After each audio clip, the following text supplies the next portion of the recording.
नमस्कार दोस्तों, मेरे YouTube channel learn English with Angad में आपका बहुत बहुत स्वागत है।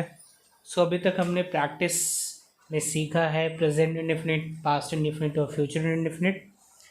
और मैं आपको बताना चाहूँगा कि कुछ प्रैक्टिस जो मैंने उसी समय आपको दिखाई थी और कुछ सेंटेंसेस मैंने अभी प्रैक्टिस के लिए बनाए हैं, ताकि अगर आप उन्हें खुद ट्रांसलेट करते हैं, मीन्स देखते हैं मेरे साथ बनाते समय, ऑब्जर्व भी करते हैं, तो भी इसका एक बेनिफिट होगा। एटलीस्ट आपके डाउट्स क्लियर होते हैं और ये बहुत मदद करता है। मैं आपको ये नहीं बोल रहा कि मैं आपको इन अ मिनट इंग्लिश सिखा दूंगा, बट येस, अगर आप फॉलो करते हैं, मेरे वीडियोस देखते हैं और प्रैक्टिस करते हैं, so definitely there will be no doubt that you will not be able to speak. It's a guarantee that you will be able to speak. तो आप बिल्कुल बोल पाएंगे, ये मेरी गारंटी है।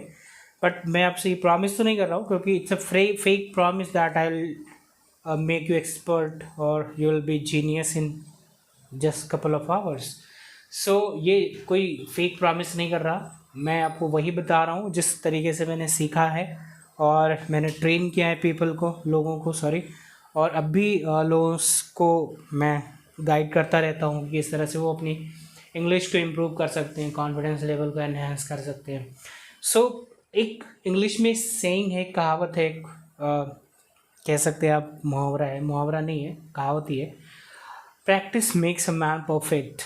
ये किसी भी चीज़ के लिए, अब स्पोर्ट्स में देख लीजिए किसी को, एजुकेशन में देख लीजिए किसी को, और एजुकेशन के अलावा कोई भी फील्ड है, जिस भी चीज़ में कोई भी बंदा तभी परफेक्ट हो सकता है जब वो एक्सरसाइज, मतलब किसी भी चीज़ की रिग्रेस प्रैक्टिस करता है, मतलब बार बार उसी चीज़ को घुमा के दोहरा के प्रैक्टिस करता है। तो प्रैक्टिस मेक्स मैन परफेक्ट, इसी बेसिस पर मैं आपको एक प्रैक्टिस देने जा रहा हूँ।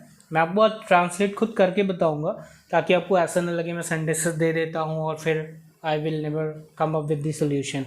ठीक है, तो मैं खुद बताऊँगा आपको कुछ नहीं करना है, बस मेरे साथ बने रहिएगा ताकि आपको ये समझ में आ जाए कि हम ट्रांसलेट कैसे करते हैं। स्ट्रक्चर की जहाँ तक बात है, मैंने वीडियोस ऑलरेडी अपलोड कर दिए हैं, तो उसमें आप प्रेजेंट इंडेफिनिट, पास्ट इंडेफिनिट और फ्यूचर इंडेफिनिट में अगर आपको कोई भी डाउट है तो आप वीडियोस प्लीज़ देखिए, वहाँ से आपको हेल्प मिलेगी। पहला सेंटेंस है, वह इंग्लिश बोलता है, और इसको हम ट्रांसलेट करेंगे। देखिए ये ता है, मैंने बोला था जब आप ट्रांसलेट करेंगे तो ये चीज़ आपको इंडिकेट करेगा कि प्रेजेंट इंडेफिनिट टेंस का सेंटेंस है। ठीक है, तो मैंने बोला वह, तो ये सब्जेक्ट हो गया मेरा ही, बोलने की इंग्लिश होती है स्पीक। सो मैं माफ़ी चाहूँगा, बार बार मुझे पेन चेंज करना पड़ता है क्योंकि इससे थोड़ा सा आपको सुविधा होती है, but I can understand, you will understand my situation as well. So वह इंग्लिश बोलता है स्पीक, और मैंने बोला था अगर सिंगुलर सब्जेक्ट है तो इसमें हम एस और ई एस जोड़ते हैं, तो स्पीक में हमने जोड़ा स्पीक, में एस जोड़ा स्पीक्स, क्या बोलता है इंग्लिश, स्पीक्स इंग्लिश। बस सिंपल से ऐसे ही बनाना है, सब्जेक्ट रखा, एक्शन रखा, और एक्शन के साथ मतलब सिंगुलर या प्लूरल के साथ जो स्ट्रक्चर लगता है वो मैंने रख दिया। ठीक है, दूसरा है आपका भाई क्रिकेट खेलता है, तो देखिए आपका भाई क्रिकेट खेलता है और खेलते हैं, दो डिफरेंस है, दोनों में डिफरेंस है। अगर लिखा होता आपका भाई क्रिकेट, आपके भाई क्रिकेट खेलते हैं तो प्लूरल हो जाता, यहाँ लिखा है आपका भाई क्रिकेट खेलता है तो ये सिंगुलर है, सो हम लिखेंगे योर ब्रदर। अब क्रिकेट खेलने की इंग्लिश होती है प्ले, तो लिखेंगे प्ले, और इसमें फिर से मैंने बोला अगर एक सब्जेक्ट है तो इसमें एस जोड़ दीजिए, प्लेज, क्या खेलता है क्रिकेट। तो ये हो गया योर ब्रदर प्लेज क्रिकेट। हम अगला देखते हैं, वह गाना गाती है। सो ये इंडिकेट करता है कोई लड़की है, और लड़की के लिए वह की इंग्लिश होती है शी। गाना गाने की इंग्लिश होती है सिंग। अब देखिए सिंगुलर सब्जेक्ट फिर से है, एक ही सब्जेक्ट है, इसमें भी एस जोड़ दीजिए, सिंग्स, क्या गाती है, अ सॉन्ग। ठीक है, अगला देखते हैं, मेरा भाई मेहनत से पढ़ता है। अब देखिए मेरा भाई फिर से एक है, मेरे भाई होता तो प्लूरल हो जाता, मेरा भाई है माई ब्रदर। अब यहाँ पर वर्ड है मेहनत से पढ़ना, पढ़ने की इंग्लिश होती है स्टडी।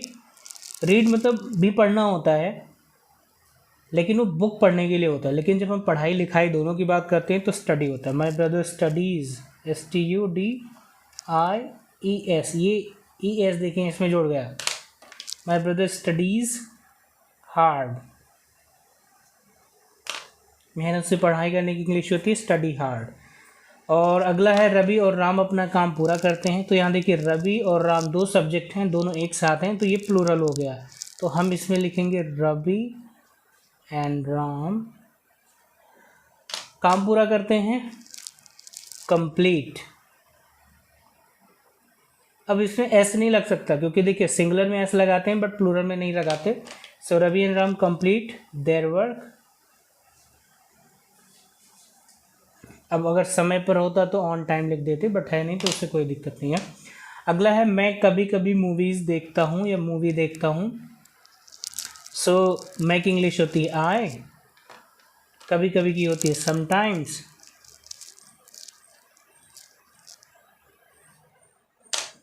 और मूवी देख, इसमें एस का कोई फ़र्क नहीं पड़ता।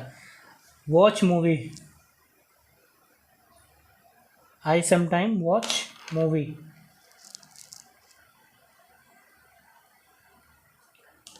अगला देखिए वे शाम को घर वापस आते हुए, देखिए प्लूरल हो गया। दे, वापस आने की इंग्लिश होती है कम बैक और रिटर्न। सो दे कम बैक शाम को in the evening. They come back कहाँ आते हैं, home. They come back home in the evening. तो ये हमारा कम बैक वर्ड हो गया। आप चाय नहीं पीते हैं, यू नहीं आया है तो यू के साथ डू नॉट होगा, डू नॉट। अब ड्रिंक टी की जगह हम बोलेंगे take tea, do not take, और ऑब्जेक्ट लगाएंगे टी। आगे देखते हैं, वह खाना नहीं बनाती है। सो इसका सब्जेक्ट हो गया शी। नहीं है तो डज नॉट में बनेगा DOESNOT, डज नॉट। खाना बनाना होता है कुक फूड, और ये हुआ फूड।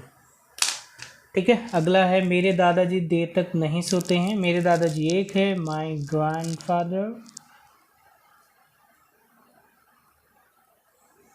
आप आगे है नहीं आया है तो नॉट में बनेगा। अब दादाजी एक हैं तो डज हो जाएगा, डज नॉट स्लीप। इसमें एफ्स आप नहीं लगाएंगे क्योंकि ये नेगेटिव में है। Does not sleep till late. अगला देखिए वे एक्सरसाइज नहीं करते हैं। सो हम बोलेंगे they do not do, EXERCISE, they do not do exercise, right. अब ये तो हो गया प्रेजेंट इंडेफिनिट का, मतलब ये सारे एक ही में थे। ठीक है। आगे देखते हैं पास्ट और फ्यूचर में भी मैंने कुछ सेंटेंसेस बनाए हैं ताकि आपकी डाउट्स इसमें भी क्लियर हो सकें। उसके बाद हम कंटिन्यूस वाले पार्ट में अगली वीडियोस में मिलते हैं। सो इसमें भी जल्दी जल्दी हम ट्रांसलेट कर लेते हैं। वह सुबह देर से जगा, ही। अब हमें लगाना है V2, तो हम बोलेंगे वेकअप की इंग्लिश होती है वोकअप, ही वोकअप लेट इन दी मॉर्निंग। अगला उसने अपना काम पूरा नहीं किया था। सो बोलेंगे ही। फिर से आया है नेगेटिव, तो पहले लिखेंगे डिड नॉट, फिर आएगा कंप्लीट,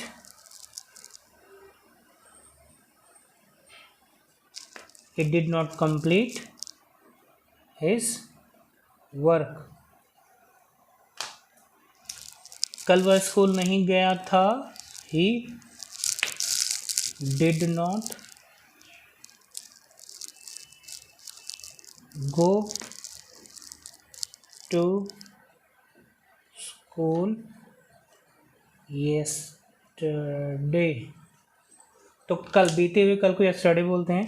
कल मैंने अपने सारे कपड़े धो दिए थे। आप इसे आगे लिखिए पीछे लिखिए, इससे कोई फ़र्क ही नहीं पड़ता है। सो आई अब देखिए पॉजिटिव है तो इसमें वॉश की सेकंड फॉर्म आएगी, आई वॉश्ड, क्या दो दी, माई क्लोथ्स,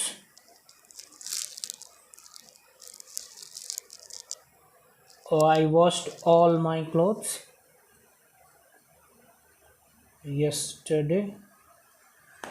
अगला है, कल मेरे दादाजी ने कहानियाँ सुनाई थी, yesterday my grandfather narrated stories। अगला है, वो ऑफिस देर से पहुंचा, सो उसको लिखेंगे ही, पहुंचने की इंग्लिश होती है रीच, कहाँ, ऑफिस,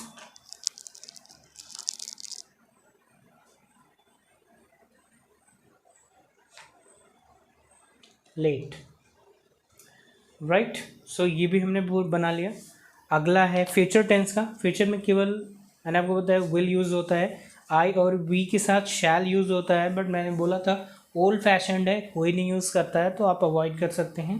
ग्रामेटिकली वो गलत नहीं है, आप बिल्कुल बोलते समय तो बिल्कुल नहीं यूज़ होता। I will, I will, I will he use होता है। कल वो घर की सफाई करेगा, सो इसको आप बनाएंगे he will clean his home और हाउस, यहाँ आएगा टुमारो क्योंकि ये आने वाला कल है, राइट। दूसरा है, कल आप ऑफिस नहीं जाएंगे, so you will not go to office tomorrow. उसकी मम्मी फर्स्ट शो पोछा लगाएंगी, his mother will move the floor tomorrow. अब वह कार तेज नहीं चलाएगा, now he will not drive the car fast. अब वे रोज स्कूल जाएंगे, so now they will go to school daily. वह अपने भाई से झगड़ा नहीं करेगा, he will not quarrel with his brother। सो एक बार मैं आपको दोबारा दिखा देता हूँ, आप जहाँ भी आपको प्रॉब्लम लगे वहाँ पर एक बार आप दूसरे रिवाइज करके देख सकते हैं। ये सेंटेंसेस हैं जो मैंने आपको ट्रांसलेट करके दिखा दिए। इसमें कुछ नहीं होता है, बस स्ट्रक्चर पे रखिए, वर्ड्स याद रहे और स्ट्रक्चर याद रहे तो आपको ईजिली ये बन जाते हैं, ठीक है। और ये रहा पास्ट और फ्यूचर का। तो पास्ट तो बिल्कुल आसान है, एज फ्यूचर भी उतना ही आसान है, राइट। सो आपसे रिक्वेस्ट है, प्लीज़ मेरे चैनल को सब्सक्राइब करिए, वीडियोस को लाइक करिए और शेयर करिए ताकि जिन्हें ज़रूरत हो उन तक भी ये पहुंच सके। धन्यवाद आपका, बहुत बहुत धन्यवाद वीडियोस देखने के लिए। Have a great time.